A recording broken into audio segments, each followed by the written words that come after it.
मालन गाथा इंदिरा संत. स्त्रिया आपल्या जीवनातलं सारं सुख दुःख ओवी स्वरूपाने जात्यावर दळण दळता दळता गायच्या यापूर्वी. अशीच एक सुंदर ओवी या पुस्तकातील मी आपल्याला ऐकवतो. बांगडी बिल्लोरा आला या वेशी पाशी, माझ्या मनात भरणा आळू करू बंधू पाशी. बारीक बांगडी भरुशी वाटली, ताईता बंधूजीन तार पुण्याला पाठवली.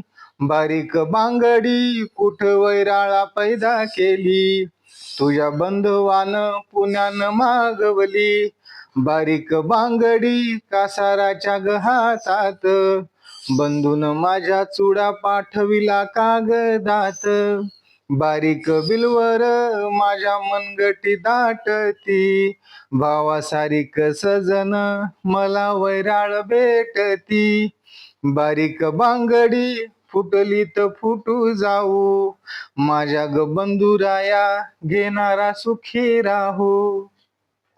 बारीक बांगडी फार नाजूक, फार हलक्या हाताने अंगठ्या पुढील मनगटाच्या भागावरती चढवावी लागते, नाहीतर ती पिचते, फुटते आणि रक्ताची धार लागते. चढवताना ही कळ येतेच. कुशल असा कासारच हलक्या हाताने हे काम करतो. बांगडी दाटू लागली तशी हा कासार हळूहळू सरकवत जपून बांगडी हातावर चढवू लागला. कासाराची ही माया ही तिच्या मनाला स्पर्शून गेली. कासाराला ती सजन म्हणते, तिच्या भावासारखं प्रेम करते. कदाचित त्याचे ते सायास पाहून ही ती म्हटली असेल, फुटली तर फुटू जाऊ. आणि कोणत्या मालणीला कासाराची माया बघून किती रे जपतोस, फुटू दे फुटली तर असे वाटणार नाही. असे अनेक सुंदर प्रसंग या ओवी स्वरूपाने या पुस्तकात मांडलेले आहेत. अतिशय छान पुस्तक आहे मालन गाथा.